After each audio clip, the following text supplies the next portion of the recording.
नमस्कार।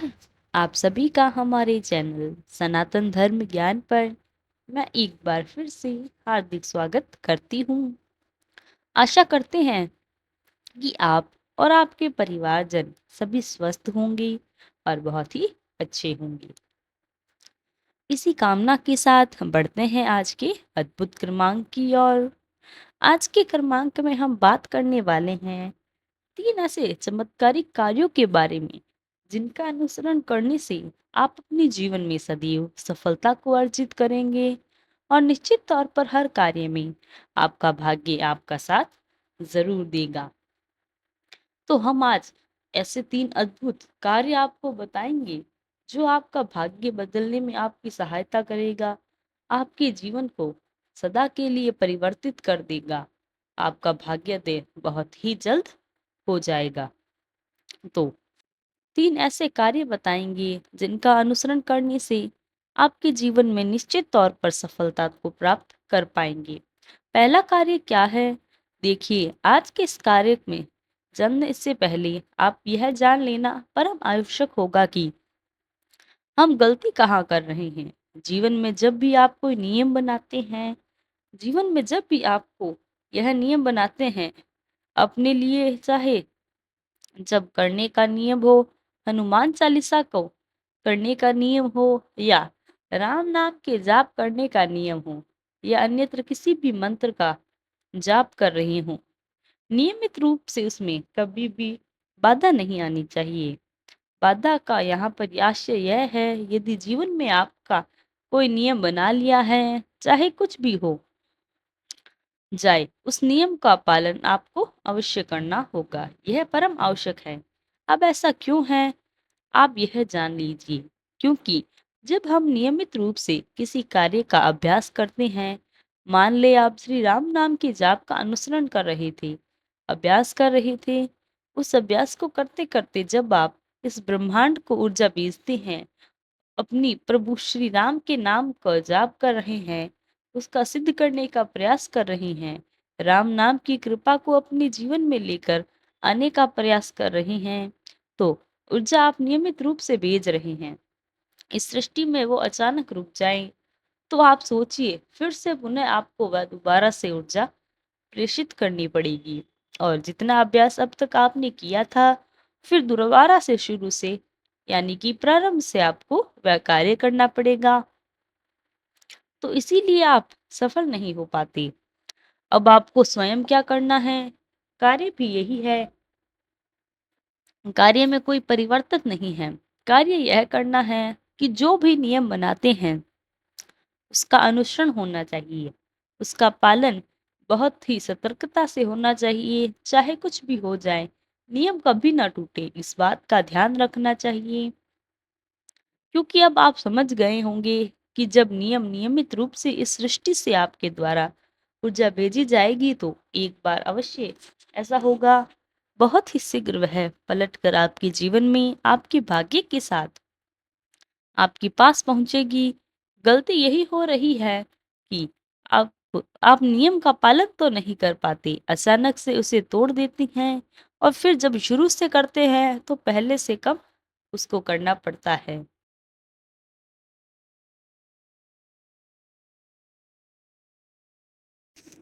इस वजह से आपकी कोई भी इच्छा पूरी होने से समय लगता है या पूरी ही नहीं होती।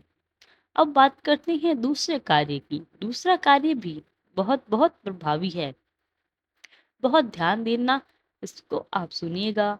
अब दूसरा कार्य क्या है? देखिए, दूसरा कार्य है प्रार्थना से संबंधित। इसमें श्री महाराज जी का एक बहुत अद्भुत मैं आपको शिक्षा लेकर आई हूँ। इसमें जैसा महाराज जी कहते हैं कि सदैव जो लोग समाज के हित में सोचते हैं, उनके जीवन में कभी भी किसी प्रकार की कोई कठिनाई नहीं आती। अब महाराज जी इस कथन पर यदि गहराई से प्रकाश डालते हैं तो हमें यह समझ में आता है कि जो व्यक्ति अपनी प्रार्थनाओं में केवल अपने लिए ही सोचता है, इस संपूर्ण समाज के लिए सोचते हैं, ऐसे व्यक्ति की इच्छा आपने देखा होगा, बहुत ही सफल व्यक्ति के जीवन में ऐसा हुआ कि उनकी प्रार्थनाओं से सामाजिक हित को पहले प्राथमिकता दी। अपने आप को प्रार्थना में एक बार परिवर्तन करना है। परिवर्तन कैसा करना है मैं बताती हूँ। अपनी प्रार्थना में व्यक्तिगत प्रार्थना की बजाय एक लोकहित में प्रार्थना करने की जरूरत है। कद बहुत बड़ा हो जाता है, आपकी जो भागीदारी होती है वह बहुत बड़ी हो जाती है। आप ईश्वर को जिम्मेदारी डालते हैं, बहुत बड़ी बात है। जो व्यक्ति लोक हित में कार्य के सोचते हैं, इस संपूर्ण समाज में बड़े में सोचते हैं, ऐसी प्रार्थनाएं बहुत शीघ्र ही पूरी होती है। अब इसका मैं कारण आपको बताती हूँ। जब आप ईश्वर से प्रार्थना करते हैं, जब आप ईश्वर को लोक हित में लेकर जाते हैं, यानी कि समाज के हित में प्रार्थना करते हैं। उदाहरण के लिए, पहले आप मान लीजिए एक प्रकार से प्रार्थना करते थे कि प्रभु मेरे जीवन में सुख समृद्धि प्रदान हो।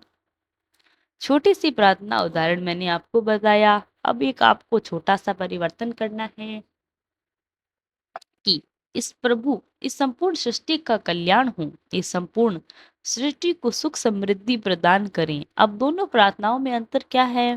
पहले आप व्यक्तिगत रूप से प्रार्थना कर रहे थे, लेकिन अब जो प्रार्थना करेंगे वह सामाजिक हित में होगी। अब ईश्वर इस प्रार्थना को जल्दी स्वीकार कर सकते हैं।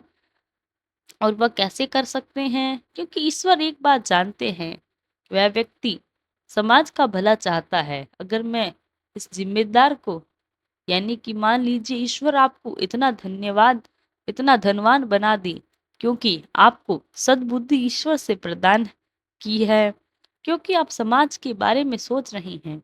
अगर आप ईश्वर आपको बहुत धनवान बनाते हैं, ईश्वर यह समझकर आपको धनवान बनाने का प्रयास करेंगे कि अमुक व्यक्ति पूरे समाज के बारे में सोचता है, समाज के हित के लिए कार्य करेगा, इसका भला किससे हुआ और संपूर्ण समाज का भी। इसीलिए तो प्रार्थना में यही बदलाव आपको करना है। संपूर्ण समाज के विषय में प्रार्थना प्रेषित कीजिए, आपकी प्रार्थना बहुत जल्द स्वीकार होगी। यह तो था दूसरा अद्भुत नियम। अब देखिए तीसरा अद्भुत कार्य आपको बताते हैं। तीसरा अद्भुत कार्य आपको यह करना है जिसके बारे में हमारे पास सबसे ज्यादा प्रश्न आते हैं। तीसरा कार्य आपको करना है, यदि आप इसमें सुधार कर लेंगे, अगर आप नहीं करते तो इसका प्रारंभ करेगा। तीसरा कार्य है प्रभु राम के नाम का जाप और राम नाम का लेखन आपको करना चाहिए। लेकिन यह कैसे करना है? बहुत से लोग पूछते हैं क्या लिखना है? उस आप राम नाम लिखें, एक पुस्तिका बनाएं, बहुत साफ सुथरी सी एक पुस्तिका, और उस पुस्तिका में आपको प्रतिदिन राम राम लिखना है। या अगर आप इसका और अच्छा करना चाहते हैं तो श्री राम भी लिख सकते हैं। राम राम या श्री राम लिखने से क्या होगा कि जब आप नियमित रूप से अभ्यास करते रहेंगे, आप चीज जैसे आपने बचपन से सीखी होगी लिख लिख कर याद करते हैं। आपको प्रभु श्री राम के नाम का लेखन है, प्रभु श्री राम के नाम का, और एक बार बार आप उसको लिखेंगे तो आपके मस्तिष्क में वह छप जाता है। जिस प्रकार से राम राम बोलते हैं, राम राम बोलने से क्या होता है, आपके अंतर मन में अंतरकरण में प्रभु राम के नाम का वास हो जाता है। यानी कि जब भी आप खाली समय में खाली बैठे हैं, आप अपने मुख से राम नाम का जाप निकलता है। इस प्रकार से ये चीज आपको लेखन में भी जब करते हैं तो उससे क्या होगा, आपके मस्तिष्क में प्रभु राम के नाम का अंकन हो जाता है। और खाली समय में आप प्रभु राम के बड़े में बारे में सोचते हैं। सोचिए कितना पवित्र होगा। प्रभु राम के नाम का अभ्यास करते रहें। और राम नाम की महिमा का अगर मैं आपको बताऊं, जब कभी किसी भी स्टूडेंट के नाम का जाप करते हैं और जब करने का भी जो भीम है, वह इतना अद्भुत, इतने लाभ हैं। दूसरा, आपके जीवन में आपको कोई और अन्यत्र वास्तु या चीज की दिखाई नहीं देगी, केवल प्रभु का राम नाम ही आपको दिखाई देगा। सोचिए कि सृष्टि में केवल एक ही चीज का वास है, वह सत्य की खोज आप कर रही हैं, जीवन को जानना चाहते हैं, आध्यात्म में आगे बढ़ना है, इस सृष्टि को समझना चाहते हैं, तो आप अवश्य आपको करना है चाहिए। और सबसे फलदायक आपका होगा कि आप भाग्य वृद्धि मिलती है। आपके भाग्य में जैसा मान लें, बहुत से ऐसे होते हैं ईश्वर के द्वारा भाग्य लिखे होते हैं, लेकिन नाम का जो आप करने से आपके भाग्य में कोई चीज अनिश्चित भी लिखती है, तो आप उसका भी निवारण हो सकता है।